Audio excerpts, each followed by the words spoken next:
दोस्तों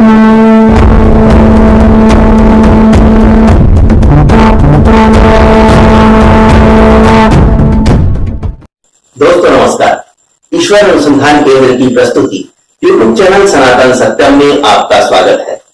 दोस्तों, अब तक हम ये जान चुके हैं कि धरती की प्राकृतिक विभिन्नता ने अलग अलग संप्रदायों को जन्म दिया है और इन सभी संप्रदायों के अलग अलग आसमानी या परग्रही देवता हैं जिन्होंने इनके लिए उसूल या सिद्धांत तय किए हैं और इन उसूल और सिद्धांतों को मानने वाले लोग इसके विस्तार के लिए, धरती पर इसके विस्तार के लिए आपस में लड़ पाए हैं। हर कोई खुद को दूसरे से श्रेष्ठ बताता है। अगर धरती के लोगों का नियंत्रण आसमानी या परग्रही देवताओं के हाथों में ही है तो सवाल उठना लाजमी है कि कहीं ऐसा तो नहीं कि इस धरती को या इस पृथ्वी को भी एक सोची समझी रणनीति के तहत बनाया गया है। आइए आज पता लगाने की कोशिश करते हैं कि अलग अलग संप्रदायों में धरती के बनने को लेकर क्या कहा गया है और विज्ञान इस बारे में क्या कहता है। साथ ही हम ये भी पता लगाने की कोशिश करेंगे कि कहीं ऐसा तो नहीं कि धरती के बनने को लेकर कोई थ्योरी ऐसी भी है जिसका सामने आना अभी बाकी है।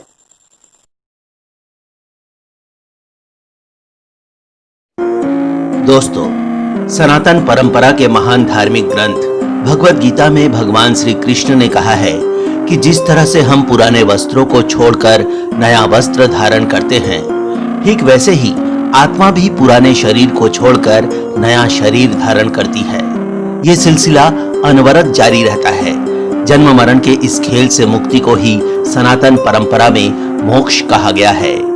हमारी समझ में अगर यही मोक्ष है तो क्यों ना उस धरती को ही खत्म कर दिया जाए जहां ये जन्म मरण का खेल चल रहा है। क्या धरती के खत्म होने पर सभी प्राणियों को एक साथ मोक्ष नहीं मिल जाएगा? ना धरती रहेगी, ना कोई पैदा होगा और ना कोई मरेगा। जन्म मरण का खेल और धर्म या संप्रदाय के नाम पर ये सारी लड़ाई क्या तब तक ही नहीं है जब तक कि ये धरती है? क्योंकि हमारी जानकारी में धरती के अलावा कहीं और ऐसा खेल चलते हुए दिखाई नहीं देता। वहीं गीता में यह भी कहा गया है कि आत्मा न तो मरती है और ना ही पैदा होती है। आग इसे जला नहीं सकती, पानी इसे गीला नहीं कर सकता। 84 लाख योनियों से होकर गुजरने वाली ये आत्मा आखिर आती कहां से है और कहां चली जाती है? सवाल ये भी है कि जब धरती नहीं थी तब ये आत्माएं कहां थी? धरती पर लगातार जनसंख्या का बढ़ना भी एक बड़ा सवाल है कि आखिर इतनी सारी आत्माएं आ कहां से रही हैं? जनसंख्या के अलावा छोटे छोटे कीट पतंगे, मच्छर, यहाँ तक कि वनस्पति में भी आत्मा का होना बताया गया है। इन सवालों के सामने एक साधारण मस्तिष्क हथियार डाल देता है, क्योंकि उसे ये धरती आत्मा की रिसाइकलिंग फैक्ट्री नजर आने लगती है। आखिर आत्मा का उत्पादन केंद्र कहाँ है और आत्मा के 84 लाख योनियों से गुजरकर मोक्ष मिलने से किसे फायदा हो रहा है? दोस्तों, ईश्वर अनुसंधान केंद्र का दावा है कि किसी भी धर्म ग्रंथ में लिखी कोई भी बात गलत नहीं हो सकती। हाँ, इसे समझने में हमसे भूल जरूर हो सकती है। सनातन परंपरा समेत दुनिया के 2 सबसे बड़े संप्रदायों में पृथ्वी के बनने को लेकर जो उल्लेख है वो भी कम उलझन में डाल देने वाला नहीं है। दोस्तों, दुनिया के सबसे बड़े संप्रदाय की पवित्र किताब कहती है कि जब एक बढ़ई या कारपेंटर मेज बनाने की इच्छा करता है तो उसे पूर्व विद्यमान वस्तुओं जैसे लकड़ी, कीले, आरी, हथौड़ी आदि की आवश्यकता पड़ती है। तब ही वो मेज बना सकता है। वो मेज बनाता है लेकिन सृष्टि नहीं करता, क्योंकि केवल ईश्वर ही सृष्टि कर सकता है, अर्थात बिना कुछ के किसी भी वस्तु को बनाना। इस धर्म ग्रंथ में जिक्र है कि ईश्वर ने संसार और जो कुछ भी इसमें है सबकी 6 कालखंडों में रचना की। इन कालखंडों को दिन भी कहते हैं। ये किताब हमें बताती है कि ईश्वर ने किस दिन क्या बनाया। पहले दिन ईश्वर ने प्रकाश बनाया, दूसरे दिन उसने आकाश की रचना की और उसे स्वर्ग कहा। तीसरे दिन ईश्वर ने पानी को जमीन से अलग किया और आज्ञा दी कि पृथ्वी घास, फूल, पौधे आदि उत्पन्न करे। चौथे दिन ईश्वर ने सूर्य, चंद्रमा और तारों को बनाया। पांचवें दिन उसने पक्षियों और मछलियों की सृष्टि की। छठवें दिन उसने दूसरे जानवरों को बनाया और अंत में मनुष्य की रचना की। सातवें दिन ईश्वर ने विश्राम किया। वहीं दुनिया के दूसरे सबसे बड़े संप्रदाय की पवित्र किताब तो हमारे साधारण मस्तिष्क को और भी उलझा कर रख देती है। उसमें कहीं यह लिखा है कि वही तो है जिसने तुम्हारे लिए जमीन की सारी चीजें पैदा की, फिर आकाश की ओर रुख किया, ठीक तौर पर 7 आकाश बनाए। वो हर चीज को जानता है। तो कहीं पर यह कहा जाता है कि कहो, क्या तुम उसका इनकार करते हो जिसने धरती को 2 दिनों में पैदा किया और उसने धरती के ऊपर पहाड़ जमाए, उसमें बरकत रखी और उसमें उसकी खुराकों को ठीक अंदाजे में रखा। मांग करने वालों के लिए ये सब 4 दिन में हुआ। फिर उसने आकाश की ओर रुख किया, जबकि वहां मात्र धुआं था। फिर 2 दिनों में 7 आसमान बनाकर पूरा किया। आकाश को अपने दीपों से सजाया, रात में यात्रियों को दिशा निर्देश आदि के लिए और सुरक्षित करने के उद्देश्य से। वो अत्यंत प्रभुत्वशाली सर्वज्ञ के लिए ठहराया हुआ है।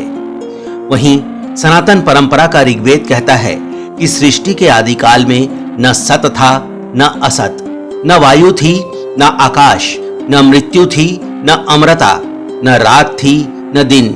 उस समय केवल वही था जो वायु रहित हालात में भी अपनी शक्ति से श्वास ले रहा था। उसके अतिरिक्त कुछ भी नहीं था।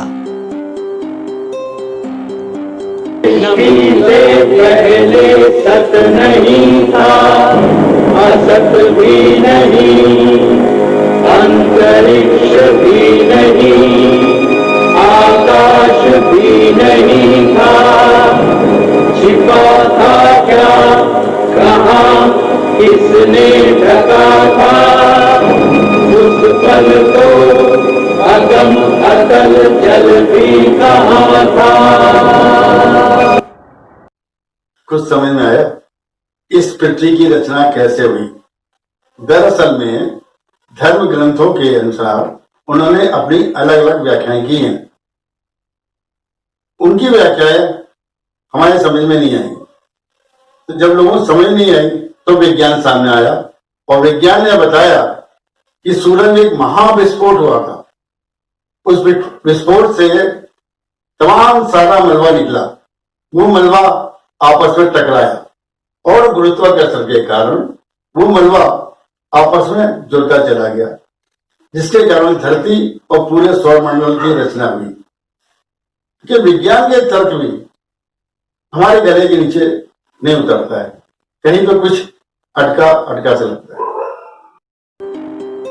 दोस्तों, मोहनजोदाड़ो और हड़प्पा की खुदाई में हमें जो मृदभांड या मिट्टी के ईंट या उन ईंटों से बने स्ट्रक्चर मिले थे, हमने उसे मानव सभ्यता का सबूत क्यों कहा? सिर्फ इसलिए क्योंकि वो एक्यूरेट बने हुए थे, एकदम सटीक। साइंस और टेक्नोलॉजी के आप किसी भी आयाम का उदाहरण ले सकते हैं। इसमें सबसे जरूरी चीज होती है एक्यूरेसी, मतलब सटीकता। लेकिन प्रकृति के बनाए किसी भी चीज में ये सटीकता दिखाई नहीं देती। फिर चाहे वो किसी प्राचीन नदी का रास्ता हो, प्राचीन गुफा हो या ज्वालामुखी का मुहाना। समुद्र के किनारों से लेकर हिमालय की चोटियों तक आपको खूबसूरत लैंडस्केप तो देखने को मिल जाएगा, लेकिन ये सारा कुछ थोड़ा अनगढ़ जरूर होगा। मतलब आपको देखकर ये नहीं लगेगा कि इसे किसी ने बनाया है। लेकिन दोस्तों, जब हम इन सबको व्यापक रूप से देखते हैं तो हैरान हो जाते हैं, क्योंकि हमारी पृथ्वी दिखने में तो प्राकृतिक लगती है, लेकिन ये अनगढ़ बिल्कुल भी नहीं है। ब्रह्मांड का जितना भी कुछ हम जानते हैं, उसमें इतनी सटीकता, इतनी एक्यूरेसी कहीं भी नहीं है जितनी हमारी पृथ्वी पर है या पृथ्वी की है। विशाल महासागरों में जमा पानी भी एक कन्वेयर बेल्ट के जरिए गतिमान है। पृथ्वी पर मौजूद असंख्य वनस्पतियों की बात कहें या कीट पतंगों से लेकर विशालकाय प्राणियों की श्रृंखला तक, सब एक दूसरे से ऐसे जुड़े हैं मानो कोई संगीत बज रहा हो। और संगीत से बड़ी सटीकता या एक्यूरेसी क्या हो सकती है?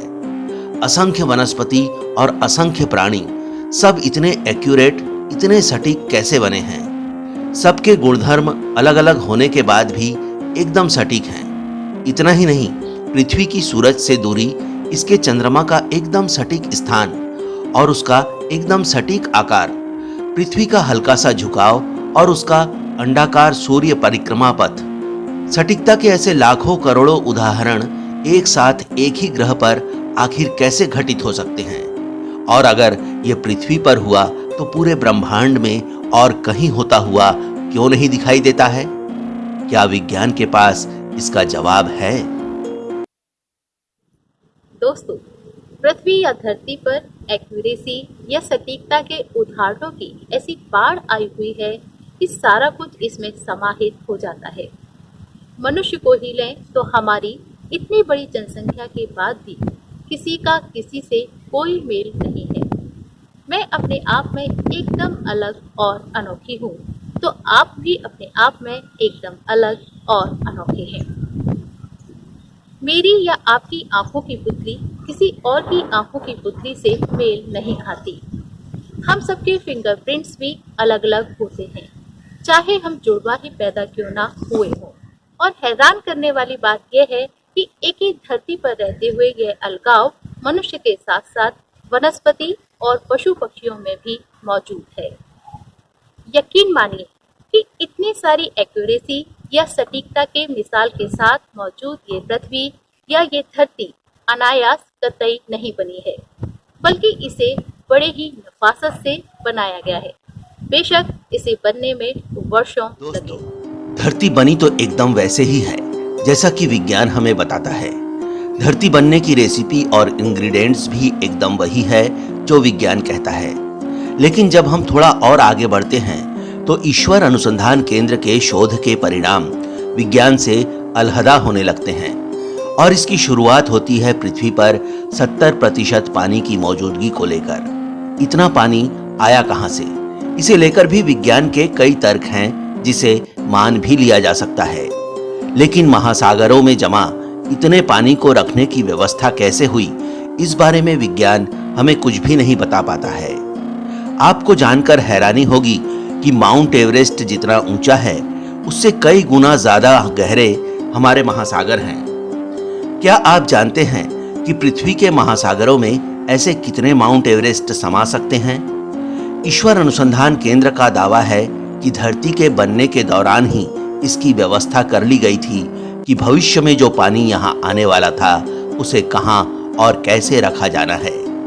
ये वो पहला एक्यूरेसी था जो धरती के बनने की प्रक्रिया के दौरान ही पूरा कर लिया गया था, एकदम प्लान वे पर सुनियोजित तरीके से। दोस्तों, हमने आपको अपने पहले एपिसोड में ही कहा था कि मनुष्य घर बनाता है, घर मनुष्य को नहीं बनाता।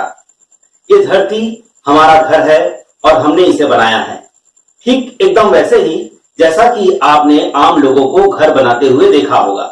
और आपने ये भी देखा होगा कि गृह प्रवेश से पहले, उस घर में प्रवेश करने से पहले पानी के स्टोरेज की व्यवस्था की जाती है। और दोस्तों, आपको जानकर हैरानी होगी कि धरती के साथ भी एकदम वैसा ही हुआ था। आप जानना चाहते हैं कैसे? तो इंतजार कीजिए ईश्वर अनुसंधान केंद्र की प्रस्तुति YouTube चैनल सनातन सत्यम के अगले एपिसोड का। नमस्कार दोस्तों।